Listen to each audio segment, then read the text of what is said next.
bienvenue à tout le monde, bienvenue à tous et à toutes à ce webinaire de Aphelio sur le thème de DevSecOps. Je vois qu'on est plus que 150 personnes qui se sont inscrites. Ça me fait plaisir. Je m'appelle Daniel Eiken, je suis le responsable marketing du groupe NRB. Le groupe NRB, en fait, c'est un groupe belge, presque le seul et unique groupe belge de services informatiques qui a connu une belle croissance ces dernières années. On est aujourd'hui plus que 3000 personnes. On fera un chiffre d'affaires de 500 millions de chiffre d'affaires. On accompagne les sociétés privées et publiques dans leur transformation digitale sur base d'une offre de services de bout en bout. Et dans cette offre de services, il y a bien sûr les services d'hébergement, infrastructure, ICT, le cloud hybride, la consultance, la mise à disposition d'experts, mais aussi une équipe spécialisée ou des équipes spécialisées dans le développement de logiciels sur mesure. Une de ces équipes s'appelle Aphelio et dans cette équipe, il y a Monsieur Lerut, Michael Lerut, qui est en fait le Solution Architect Scrum Master et qui va nous expliquer leur approche DevSecOps. Avant que je passe le micro à mon collègue Michael, juste une petite information, le webinaire sera enregistré. Bien sûr, vous allez tous recevoir un mail avec le lien vers la présentation après et vers même le replay, l'enregistrement de ce webinaire. Ce webinaire-ci est en français, mais on a prévu de faire une version en anglais pour nos amis néerlandophones et anglophones, et on vous tiendra au courant de cette version. Et on utilise MS Teams Live, ça veut dire que tous vos micros et caméras sont désactivés, mais bien sûr, cependant, vos questions sont les bienvenues. Vous pouvez toujours les poser par le biais de la fonctionnalité Questions and Answers. En fait, vous trouvez le petit symbole avec le point d'interrogation sur votre écran. N'hésitez pas à poser vos questions, je les enregistre et à la fin de la présentation, je les présente à l'orateur, à Michael. Voilà, il est temps maintenant de passer le micro à Michael. Michael, c'est à toi, the scene is yours. Merci Daniel. Bonjour à tous et bienvenue à notre webinaire consacré aujourd'hui au DevSecOps. Alors, vous êtes nombreux à vous être inscrits, ce qui démontre à quel point ce sujet est d'actualité. Donc, le DevSecOps a émergé de ce que l'on peut appeler la transformation agile, que connaît depuis plusieurs années déjà le métier du développement logiciel. Alors, dans ce webinaire, on va resituer le DevSecOps dans les pratiques agiles qui font aujourd'hui partie intégrante de l'activité du développement logiciel. On verra ce que cela implique concrètement.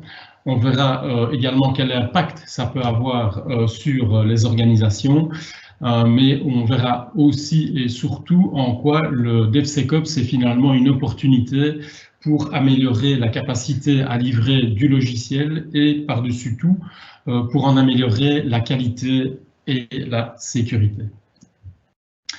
Alors, de quoi allons-nous parler aujourd'hui? Bien, je vais vous présenter brièvement l'entreprise Aphelio. Donc, moi, je suis Solution Architect chez Aphelio. Je vous parlerai un peu de l'histoire d'Aphelio et de ce que l'on fait. Je reviendrai sur la notion de développement logiciel agile. Et puis, on entrera dans le vif du sujet avec le thème du jour, donc le DevSecOps. Donc, Aphelio est une entreprise assez jeune, une entreprise qui a été fondée en 2013. C'est une filiale donc jeune, comme je viens de le dire, agile et innovante du groupe NRB. C'est une entreprise qui a connu une croissance très forte, en moyenne 15% par an. Donc, l'aventure a commencé en 2013 à 6 personnes. On est aujourd'hui plus de 130 personnes dans l'entreprise. Et on a eu la chance de recevoir un prix en 2020 qui est le Trends Gazelle, qui est une reconnaissance finalement du monde industriel et qui nous élève au niveau d'ambassadrice nationale. Alors, Aphelio, c'est une entreprise qui fait du développement sur mesure. Il y a deux notions qui font vraiment partie de l'ADN d'Aphelio depuis sa création. C'est la notion d'agilité, j'y reviendrai dans un instant, mais c'est aussi la notion l'UX qui met finalement l'utilisateur, l'expérience utilisateur au centre de développement, parce que nous sommes attachés à livrer non seulement des logiciels qui répondent aux exigences fonctionnelles, mais surtout qui y répondent en offrant la meilleure expérience aux utilisateurs, parce que c'est prouvé, c'est un facteur de succès pour l'adoption du logiciel. Donc nous sommes une équipe d'environ 130 personnes. Ça nous permet d'affronter des projets d'envergure. On peut citer par exemple la réalisation de la solution logicielle qui permet aujourd'hui au SPOE de reprendre la perception du précompte immobilier en Wallonie. C'est un projet qui a impliqué 50 collaborateurs sur une durée de 9 mois. Ça nous a permis de démontrer notre capacité à délivrer une solution complexe basée sur des technologies récentes en suivant une méthodologie agile et, comme je le disais, centrée sur l'expérience utilisateur. Finalement, ça nous a permis de garantir un niveau élevé de qualité et de sécurité tout au long du projet. Alors, on maîtrise évidemment beaucoup de technologies, on est dans le web, on est dans la mobilité, dans le cloud, et on est également capable d'intégrer nos solutions avec des systèmes existants legacy. Parmi les technologies que l'on utilise, sans prendre 30 ans là-dessus, mais voilà, on étend au niveau back-end, front-end avec des technologies Java, .NET, la mobilité également avec des développements d'applications pour les plateformes Android et iOS. Des compétences également, comme je le disais précédemment, d'intégration avec des outils spécifiques qui nous permettent d'intégrer des systèmes existants. Et finalement, des compétences que l'on a développées autour de la sécurisation des logiciels qui nous permettent justement de livrer des applications qui sont de qualité et sécurisées dans le respect des standards les plus élevés du marché. Alors, je voudrais revenir un peu sur le développement agile. Faire du développement agile, cela signifie souvent pour les entreprises parvenir à livrer fréquemment leurs produits logiciels. Quand on dit fréquemment, on parle d'itérations assez courtes, de 2 à 4 semaines. Donc, ce que l'on va livrer dans un processus de développement agile, eh bien, ça va être priorisé en fonction de la valeur métier.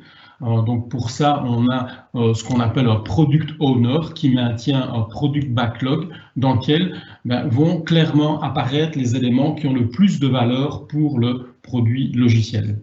Donc cette capacité à livrer fréquemment, mais aussi rapidement, on en parlera, j'en parlerai un peu plus tard, va permettre de réduire ce qu'on appelle le time to market, c'est finalement le temps qui sépare l'expression d'un besoin avec sa livraison en production pour l'utilisateur final. Alors livrer fréquemment, mais ça permet également d'enrichir la solution logicielle de telle sorte qu'elle reste attractive et compétitive sur un marché qui, de plus en plus, est concurrentiel. Donc ces livraisons fréquentes sont également autant d'opportunités pour amener aux utilisateurs des améliorations, que ce soit en termes d'expérience utilisateur, de correctifs ou encore de performance. Alors, pour mettre en œuvre un développement en mode agile, eh bien, on passe à un développement qui livre le logiciel de manière itérative et incrémentale. Donc, ça veut dire qu'on va livrer le logiciel par morceaux, si possible par petits morceaux, et au travers de cycles que l'on appelle des itérations que l'on veut être les plus courtes possibles. Donc, comme je le disais, en général de 2 à 4 semaines en fonction de la nature du projet. Alors, les équipes que l'on met en place pour livrer ces incréments sont des équipes pluridisciplinaires, c'est-à-dire qu'on va rassembler au sein de ces équipes toutes les compétences requises pour pouvoir livrer ces incréments. Et je mets ici équipe pluridisciplinaire également au pluriel, parce que les méthodes agiles nous permettent aujourd'hui de multiplier ces équipes pour augmenter la capacité de livraison. C'est ce que nous avons fait, par exemple, sur le projet pour le service public de Wallonie, où là, nous avions 7 équipes en parallèle qui délivraient un logiciel complètement intégré et consolidé au bout de chaque itération. Alors, quand on fait du développement agile, une notion qui est très importante, c'est la collaboration avec le métier. Donc là, on va permettre aux équipes de réalisation de pouvoir aller trouver questions aux réponses qui pourraient encore apparaître pendant l'exécution de l'itération, et ceci afin de garantir la vélocité nécessaire pour livrer les incréments donc, qui arrivent au terme de chaque itération. Alors une autre notion importante, qui tient vraiment à cœur l'approche agile du développement logiciel, c'est l'amélioration continue. Donc on va mettre en place ce qu'on appelle des feedback loops, donc qui sont vraiment des boucles qui nous permettent de récupérer du feedback, donc des retours sur soit l'utilisation du logiciel, mais même pendant l'itération, on va mettre en place du code review, par exemple, qui va permettre à l'équipe de réalisation d'avoir un retour sur le code qui est produit, retour qui va être donné par un collègue. On va également mettre en place des outils qui vont mesurer la qualité et la sécurité, j'en parlerai un petit peu plus tard, du logiciel pendant qu'on construit ce logiciel. Et donc, pendant l'itération, on va déjà améliorer continuellement ce logiciel.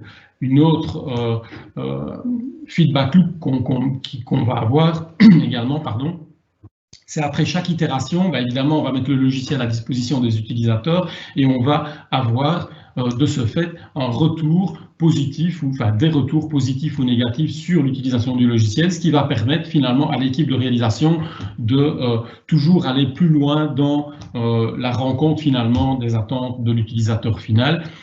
Et enfin, ce qu'on fait aussi, c'est qu'au terme de chaque itération, on va permettre à chaque équipe de prendre le temps de faire une introspection au travers de ce qu'on appelle une rétrospective pour essayer de déterminer quels sont les points sur lesquels on peut jouer, sur lesquels on peut s'améliorer pour délivrer ce logiciel avec encore plus de qualité, plus de rapidité peut-être dans les itérations à venir. Donc, je l'ai dit, l'agilité est vraiment dans l'ADN d'Aphelio depuis le début. On a commencé avec la méthodologie Scrum qui permet d'adresser des projets de taille réduite à moyenne, je vais dire, mais dès qu'on commence à vouloir délivrer des logiciels qui ont de grandes tailles, donc je parlais de projets de 50 personnes sur 9 mois, là, en fait, on a besoin d'utiliser des méthodologies qui permettent de mettre à l'échelle cette approche agile, et évidemment ce sont des méthodologies pour lesquelles nous avons également des compétences. Alors entrons dans le vif du sujet. Alors le DevSecOps, l'objectif finalement du DevSecOps, c'est de délivrer du logiciel de manière continue.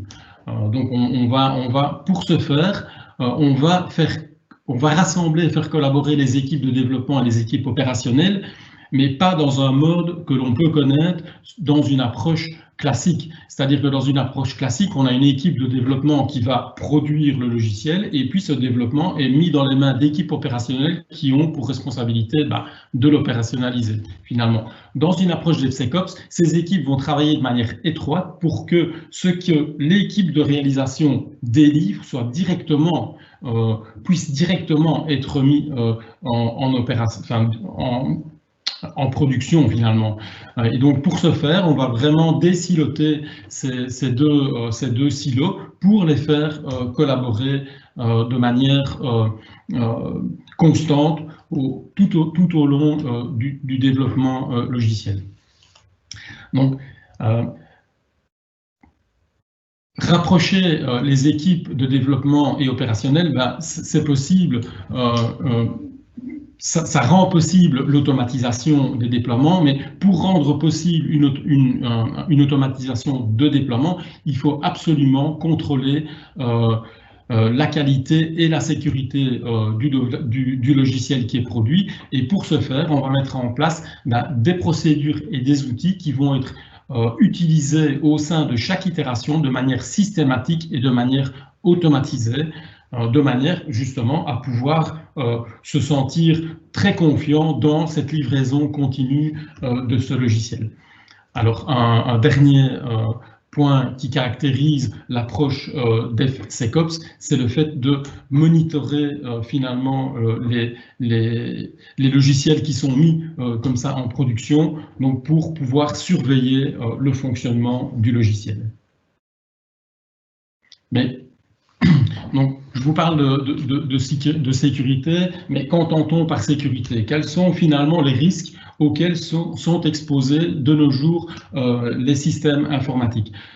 Aujourd'hui, les applications sont vraiment la cible d'attaques variées, hein, qui sont faites par des professionnels organisés. On peut même parler d'organisation professionnelle, et ces professionnels, ils mettent toute leur énergie et toutes leurs compétences au sein de ce que l'on pourrait, au service, de ce que l'on pourrait véritablement appeler, c'est ce que j'appelle le côté obscur de la force, parce que ce sont vraiment des gens extrêmement compétents qui connaissent très très bien les technologies et qui savent où se trouvent les failles.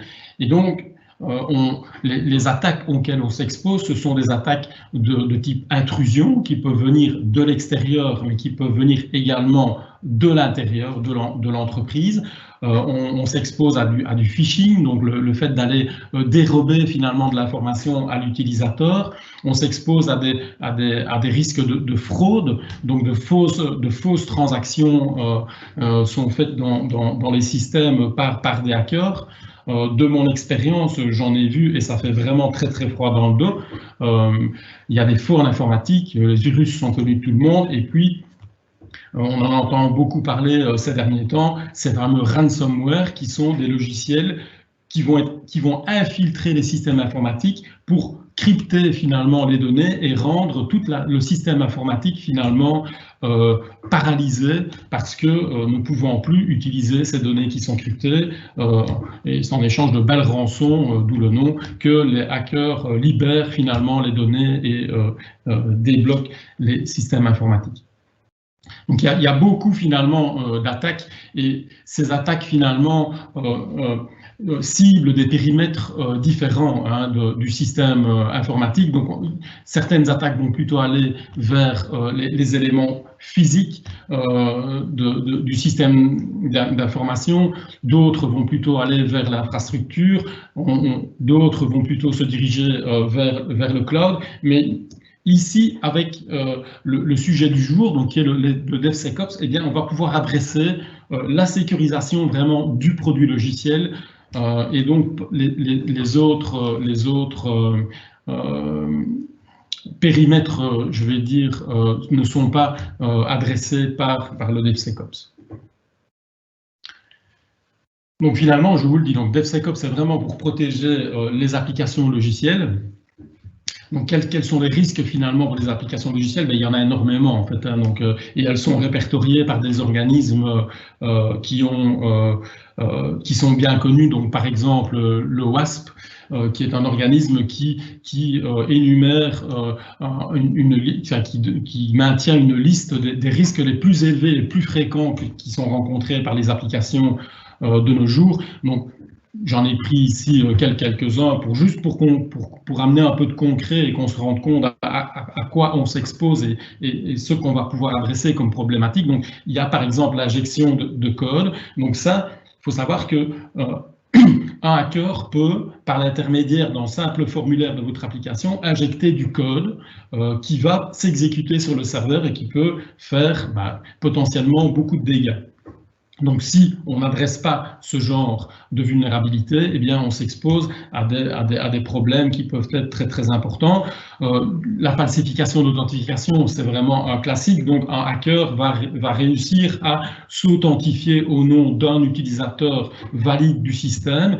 Et ça, évidemment, si on ne met pas en place des mesures pour se protéger contre ça, bah, ça peut évidemment être un problème. Donc, avec les systèmes qu'on va mettre en place, on va pouvoir détecter si, par exemple, la personne qui se connecte à partir d'une zone géographique qui n'est pas du tout sa zone habituelle. Voilà. Si elle se connecte de Thaïlande, alors qu'en général, elle se connecte tous les jours de Belgique, ben là, on va pouvoir détecter et on va pouvoir agir à ce niveau-là.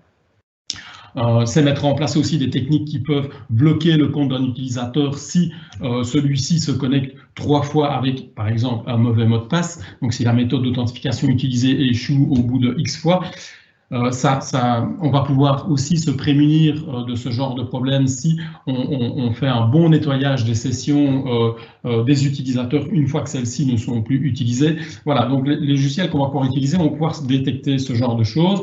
Autre risque pour les applications, c'est l'exposition de données sensibles. Hein, donc, les applications, parfois, exposent des données sensibles dans des endroits qu'on ne soupçonnerait pas. Donc, il faut savoir que les applications aujourd'hui ont des logs applicatifs dans lesquels on va écrire de l'information par rapport au fonctionnement de l'application et dans lesquels on va écrire beaucoup d'informations dans le cadre d'un problème technique, par exemple, pour permettre aux équipes de faire des diagnostics sur le problème qui s'est posé. Souvent, on va mettre dans les données dans le log, on va aller écrire des informations qui peuvent être assez sensibles, comme le numéro de compte bancaire qui était utilisé au moment où le problème technique est survenu, le numéro de client, ben voilà, toutes ces informations-là, quand bien même elles seraient dans les logs de l'application, si jamais les logs étaient dérobés, ben, ça donne beaucoup d'informations sur le système d'information.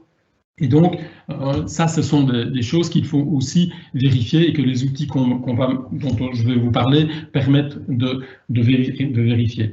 Donc, un autre risque, c'est la violation du contrôle d'accès. Donc, c'est le fait de pouvoir utiliser finalement l'application pour accéder à d'autres données que les siennes. Il faut savoir que dans une application web, toutes les ressources qui sont accédées par l'application sont accédées par l'intermédiaire d'URL dans laquelle on va avoir des identifiants. Donc, par exemple, un identifiant de client. Eh bien, si, en tant que hacker, je me connecte avec mon compte et que je remplace dans l'URL mon identifiant client par l'identifiant d'un autre client, eh bien, il faut pas évidemment que j'aie accès à ces données. Et donc, c'est garanti par un bon contrôle des accès.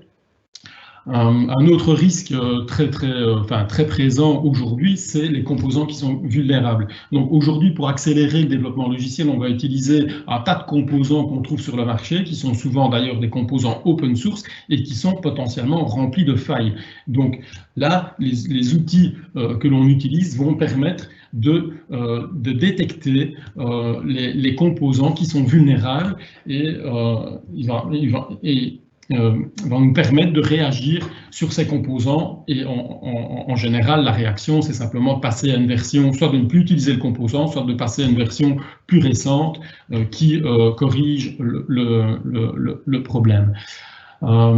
Un autre problème régulier des applications, c'est une insuffisance de journalisation et de surveillance. Donc, par exemple, je parlais tout à l'heure de tentatives d'authentification qui échouent parce qu'on n'a pas le bon mot de passe. Eh bien ça, il faut absolument les journaliser et surtout surveiller, donc les journaliser dans des logs applicatifs et surtout mettre en place un système de surveillance de ces logs applicatifs pour être alerté quand l'application semble être attaquée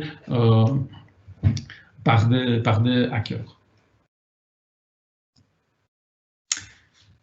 Donc, quels sont les outils finalement que l'on va pouvoir mettre en place dans une approche DevSecOps? Principalement, c'est vraiment du testing, de l'application. On va mettre en place des systèmes de détection de vulnérabilité, donc avec des outils spécifiques. On va mettre en place des systèmes de vérification de la robustesse du code et ces outils, on va les mettre en place dans la chaîne DevOps. pour en faire une chaîne DevSecOps et donc dans une chaîne automatisée. Donc ça c'est très important. Il faut qu'à chaque fois qu'on build finalement une version du produit logiciel, que ce soit pendant l'itération ou à la livraison de l'agrément, eh bien, il faut qu'on puisse exécuter ça de manière automatique. Alors d'autres choses que l'on fait également lorsque l'on fait du DevSecOps, c'est faire des tests de pénétration. Et donc là, il y a vraiment des entreprises qui sont spécialisées dans ces tests de pénétration et ça peut également faire apparaître des failles qui restent dans l'application. Enfin, donc les audits de sécurité. Donc là, il y a des entreprises spécialisées qui font des audits et auxquelles on fait appel. Donc, par exemple, ici, tout ce dont je vous parle au niveau du DevSecOps, on l'a fait pour le développement des logiciels qui ont été utilisés lors des dernières élections, hein, régionales, communales, régionales et fédérales, et on a été soumis pendant le développement à un audit de sécurité, donc qui a été réalisé par une entreprise que je ne nommerai pas, mais qui est très très connue, et qui nous a permis finalement de vérifier la qualité en termes de sécurité du logiciel qui était produit pour finalement, dans ce cas précis de ce projet, obtenir l'accréditation qui a permis l'utilisation de ces logiciels donc lors des élections. Donc finalement, le DevSecOps, c'est finalement une bonne opportunité de faire de l'amélioration continue, puisqu'on va, grâce à la chaîne mise en place, pouvoir livrer fréquemment, voire très fréquemment, le logiciel. Donc, toutes ces livraisons sont autant d'opportunités, finalement, d'amener de l'amélioration dans les logiciels. Mais ça, évidemment, à condition que la chaîne soit bien en place et principalement au niveau de la mesure de la qualité et de la sécurité du code, donc du produit logiciel, parce qu'évidemment, on souhaite livrer fréquemment, mais seulement si la qualité et la sécurité est garantie. Alors le fait justement de pouvoir livrer fréquemment, ça va nous donner, comme je l'ai dit précédemment, l'opportunité d'obtenir du feedback, hein, comme je l'ai dit, de la part des utilisateurs, mais aussi de la part, via la surveillance que l'on va faire sur le fonctionnement de l'application, on va pouvoir avoir également du feedback là-bas. Et puis, voilà, pendant l'itération, grâce à tous les outils qui sont mis en place, on va avoir du feedback sur la qualité intrinsèque du code, sur la sécurité du code. Et finalement, ces itérations très très fréquentes au terme desquelles on livre vont nous permettre d'amener toutes ces améliorations très rapidement sur le marché. Et donc ça, c'est aussi un avantage indirect finalement de la mise en place d'une bonne approche DevSecOps. Un mot de conclusion, si on devait finalement résumer l'approche DevSecOps, donc ça demande évidemment une méthodologie, la mise en place d'une méthodologie agile, puisqu'on veut livrer de manière très fréquente le logiciel et ça, c'est vraiment dans l'ADN des méthodes agiles. On peut y parvenir en faisant collaborer les équipes de développement et les équipes opérationnelles, à condition évidemment d'automatiser tout cela pour pouvoir produire un logiciel qui soit à la fois de qualité et qui rencontre toutes les attentes en termes de sécurité. Automatisation qui va permettre bien le déploiement du logiciel et sa surveillance via du monitoring, comme je l'ai expliqué. Voilà, si donc la présentation est terminée. Si vous voulez plus d'informations, n'hésitez pas à me contacter ou à contacter notre responsable marketing, Katia, via l'adresse générique marketing@afelio.be. Et voilà, j'en ai terminé, Daniel. S'il y a des questions. Oui, Michael, un grand merci pour ton exposé. Il y a des questions qui sont entrées. En fait, il y a une question quelqu'un qui demande est-ce que vous avez des exemples concrets d'applications où la mise en place de la méthode DevSecOps est particulièrement intéressante. Et pourquoi le sont-elles? Je dirais que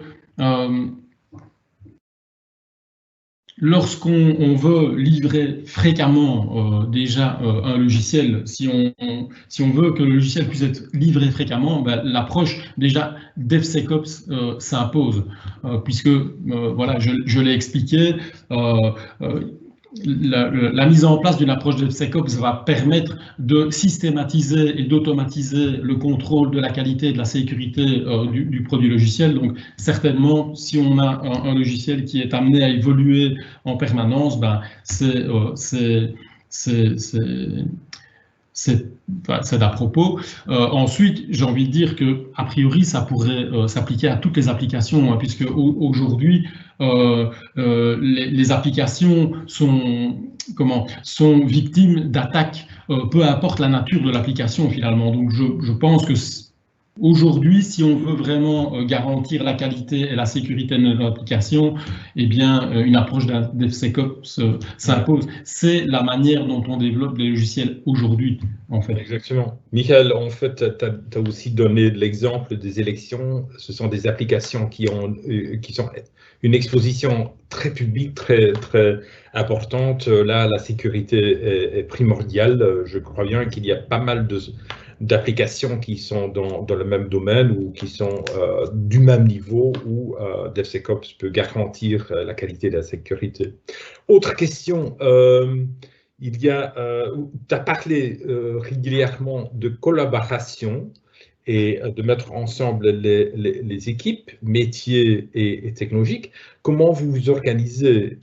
On présume que le client n'a pas toujours les bonnes personnes ou n'a pas toujours les personnes disponibles pour faire partie de l'équipe. Comment vous vous organisez autour de ça?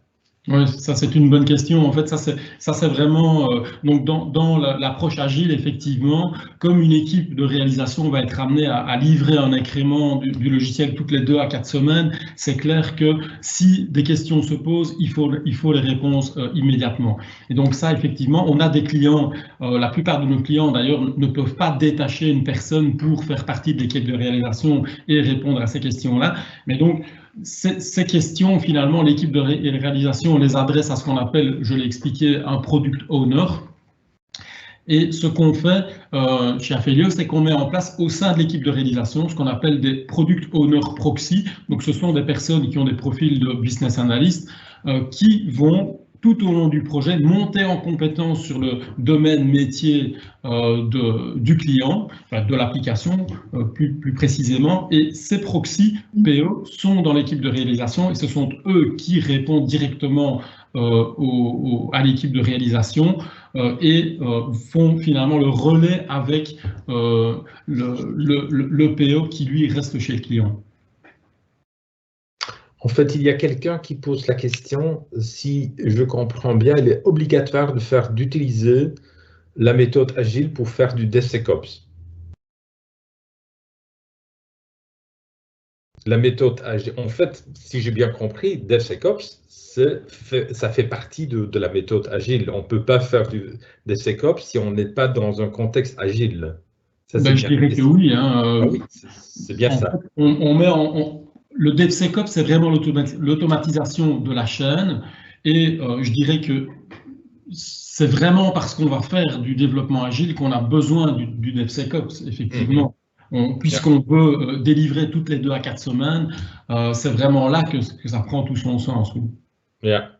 Et dernière question, en fait, il y a quelqu'un qui dit, dans une approche de développement classique, une approche pas agile, le contrôle de sécurité du logiciel est réalisé par un service indépendant, souvent en aval de l'équipe de développement. Est-ce que dans l'approche DevSecOps vous intégrez aussi les experts sécurité aux équipes de développement? Oui, alors ça c'est vrai que dans un développement classique, et je l'ai connu dans le passé, on a vraiment une cellule à part qui est composée d'experts de sécurité et qui vont, eux, faire l'analyse de la sécurité du logiciel. Ici, en fait, on n'est plus vraiment dans ce mode de fonctionnement puisqu'on va finalement intégrer dans la chaîne de build des systèmes automatiques qui vont pouvoir mesurer cette qualité et cette sécurité de manière automatique. Maintenant, et il faut savoir aussi que les logiciels, les outils qu'on utilise, en fait, donnent même, lorsqu'ils détectent une vulnérabilité, ils donnent même des indications sur comment corriger le code pour supprimer finalement la vulnérabilité. Maintenant, on a effectivement besoin au sein de l'équipe de quelqu'un qui soit formé à la sécurité des logiciels. Et chez nous, c'est l'architecte technique qui fait partie de l'équipe de réalisation qui joue ce rôle-là en général, mais ça ne veut pas dire qu'on ne peut pas avoir des experts dans une cellule à qui on va s'adresser quand une vulnérabilité est détectée et pour laquelle finalement on ne sait pas quelle est la meilleure approche, parce qu'il y a aussi les techniques de mitigation, on ne répond pas toujours à un problème de la même manière, ça dépend un petit peu du contexte, et donc là on peut faire intervenir des experts sécurité qui seraient à l'extérieur de l'équipe de réalisation, mais je vais dire que pour 95%, allez, je ne vais pas donner de chiffres parce que ça ne serait pas correct, mais pour la grosse majorité des vulnérabilités qui sont détectées de manière automatique, c'est l'équipe de réalisation qui va être capable de corriger ça avec le soutien de la compétence qui est dans l'équipe, je disais en général, dans le chef de l'architecte technique. OK. Un tout grand merci. Je ne vois pas d'autres questions à ce moment. Un grand merci surtout à Michael, à Anne-Françoise qui est la productrice qui est derrière les écrans pour l'organisation et à toute l'équipe Aphelio pour leur support. Et surtout, je remercie tous ceux qui se sont connectés. Si vous avez encore des questions, n'hésitez pas. Vous les envoyez à marketing@aphelio.be ou à marketing@nrb.be. Et bien sûr, comme je vous ai dit, bientôt on fera aussi une version en anglais. Si vous voulez, vous pouvez bien sûr vous en parler avec vos amis, vos copains, vos collègues qui aimeraient bien suivre une version anglophone. Je vous remercie tous et je vous souhaite encore une excellente journée de travail. Merci bien. À bientôt. Merci à tous. Merci Daniel.